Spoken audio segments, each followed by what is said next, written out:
राम राम जी सारण है। मैं आपका साथी आर के। बात करेंगे ग्रुप डी भर्ती के बारे में। कोर्ट केस हुआ है, क्या कुछ मामला है, क्या केस कोई मायने रखता भी है या नहीं रखता है, कुछ हो भी सकता है इस केस में या नहीं।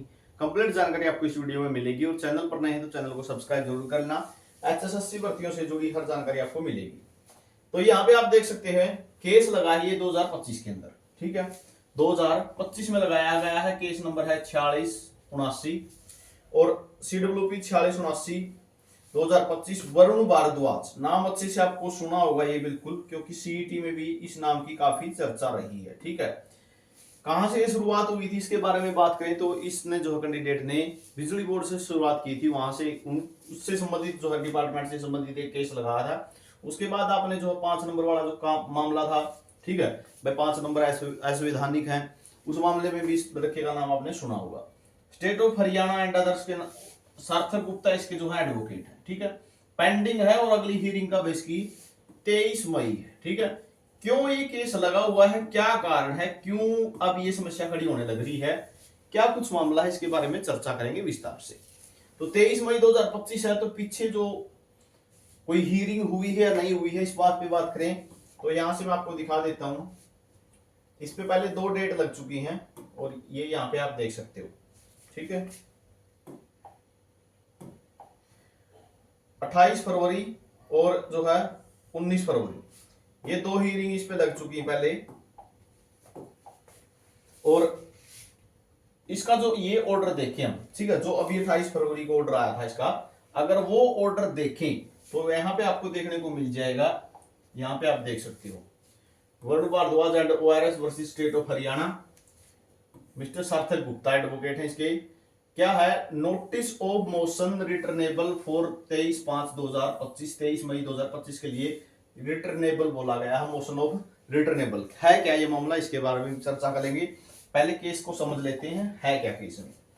ग्रुप डी का एग्जाम हुआ था भाई। ग्रुप डी का एग्जाम जो हुआ था वो हुआ था शिफ्ट 4 में, ठीक है। 4 शिफ्ट थी, ठीक है, 1 2 3 4।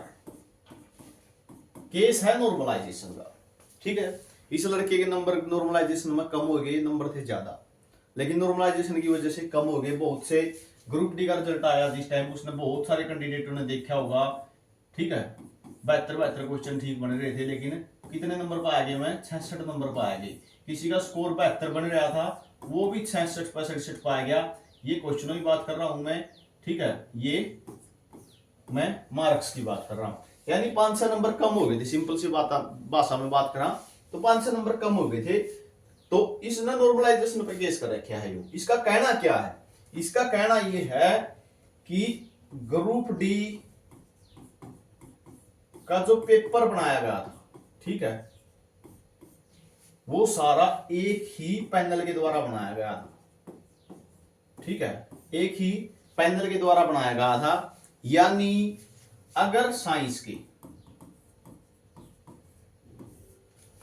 इसका अंदर 10 प्रश्न आए, इसके अंदर भी 10 प्रश्न आए, सेकंड शिफ्ट में इसमें भी 10 प्रश्न आए थे, इसमें भी 10 प्रश्न आए थे, ठीक है, तो 40 के 40 क्वेश्चन एक ही पैनल के द्वारा जो है तैयार किए गए थे, ठीक है। समझोगे बात को कि जो 40 के 40 क्वेश्चन है वो एक ही पैनल ने बनाए थे, ठीक है।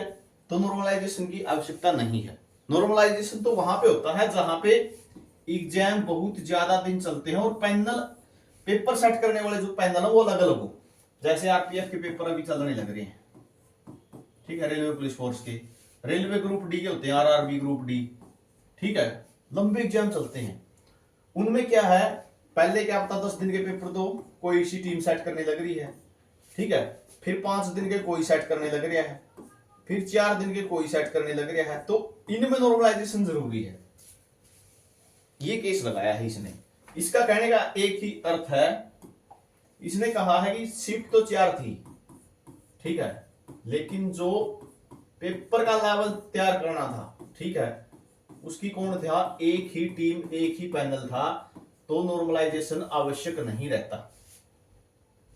SSC है, कई कई दिन एग्जाम लेती है GD के, ठीक है, तो यहां पे नॉर्मलाइजेशन जरूरी हो जाता है जहां पे पैनल अलग अलग है, यानी टीम में अलग अलग है। अगर एक ही मान के चलो 4 पेपर लिए थे ग्रुप डी के, मैथ के सारे 6 क्वेश्चन पूछने हैं, ठीक है। तो 24 ही क्वेश्चन हुए चारों शिफ्ट में, तो 24 क्वेश्चनों को कौन सेट कर देगा, एक पैनल सेट कर देगा, एक टीम सेट कर देगी। मैथ के जो भी 2 एक्सपर्ट या 3 एक्सपर्ट इन्होंने एक टीम में बैठा रखे हैं। तो इसने नॉर्मलाइजेशन पे केस किया है कि नॉर्मलाइजेशन जो है वो होना नहीं चाहिए था इसका। ग्रुप डी में नॉर्मलाइजेशन की आवश्यकता नहीं थी कि नॉर्मलाइजेशन इसका हो। तो इन्होंने इस बात पे केस कर रखा है। और बात करूं यहां पे जो दे रखा है इन्होंने ऑर्डर में, notice of motion returnable for, इसका मतलब कहने का है कोर्ट ने एक ही बात कही है, अगर 23/5/2025 तक एचएसएससी जवाब नहीं देती है अपनी तरफ से, तो जो है हाई कोर्ट अपना फैसला सुना देगा, ठीक है। रिटर्नेबल का ये मतलब यही है, अगर एचएसएससी की तरफ से जवाब नहीं दिया जाता नोटिस ऑफ मोशन रिटर्नेबल में, तो कोर्ट अपना फैसला सुना देगा। तो ये केस नॉर्मलाइजेशन पे हुआ है। अब ये केस के बारे में बात करें, क्या कुछ इसका जो है वजूद है, तो भाई वही बात है, अगर किस्मत उल्टी पहाड़े पड़ने शुरू करे तो पलट भी सकती है। तो नॉर्मलाइजेशन वैसे तो देखो एनटीए ने भी किया था सीईटी में, ठीक है, सीईटी में भी किया था, हालांकि कोई ज्यादा आवश्यकता भी नहीं थी उसके अंदर, ठीक है। तो पहले भी एसएससी भी करती है, हालांकि ग्रुप डी की भर्ती थी 2018 में जो हुई थी 18,218 की, उसमें नॉर्मलाइजेशन नहीं हुआ था भाई, ठीक है, जिसमें 8 एग्जाम हुए थे बल्कि, ठीक है, 4 दिन हुए थे ना, 10/11 को 17/18 को नवंबर में, ठीक है, उसमें इन्होंने जो है नॉर्मलाइजेशन नहीं किया था। तो ये केस नॉर्मलाइजेशन पे है और फैसला तो हाई कोर्ट को ही करना है, बाकी नॉर्मलाइजेशन पे लगता नहीं कि कुछ हो पाएगा, ठीक है, ऐसा लगता नहीं कि कुछ हो जाएगा, क्योंकि लगभग मैटर सारा क्लियर हो चुका है। इन्होंने नॉर्मलाइज करके जो है क्लियर कट ऑफ निकाल दी है, और साथ में जो है नोटिफिकेशन के अंदर भी ये मामला इन्होंने क्लियर कर रखा था, ठीक है, जो नोटिफिकेशन था उसमें भी ये क्लियर था। तो बहुत कम चांस है कि ऐसा कुछ हो सकता है, ठीक है। बाकी देखते हैं, जो भी अपडेट हो गया आपको मिल जाएगी। 23 मई इसकी नेक्स्ट डेट रहेगी, जो भी नई अपडेट होगी वो आपको अपडेट कर दिया जाएगा। चैनल को सब्सक्राइब कर लेना। अभी नॉर्मलाइजेशन का मामला है और कोई इससे अलग कोई केस नहीं है इसका, ठीक है। सिर्फ नॉर्मलाइजेशन की मांग इसने की है कि नॉर्मलाइजेशन गलत तरीके से किया गया, नॉर्मलाइजेशन नहीं होना चाहिए था इसका, क्योंकि एक ही पैनल है, ठीक है, यानी एग्जाम बनाने वाली टीम एक ही है, तो इसके लिए नॉर्मलाइजेशन की आवश्यकता नहीं है, ठीक है।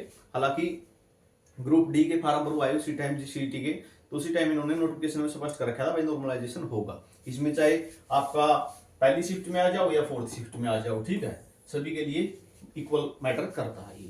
तो ये जानकारी आपके लिए रहेगी। वीडियो में देखने के लिए बहुत बहुत धन्यवाद।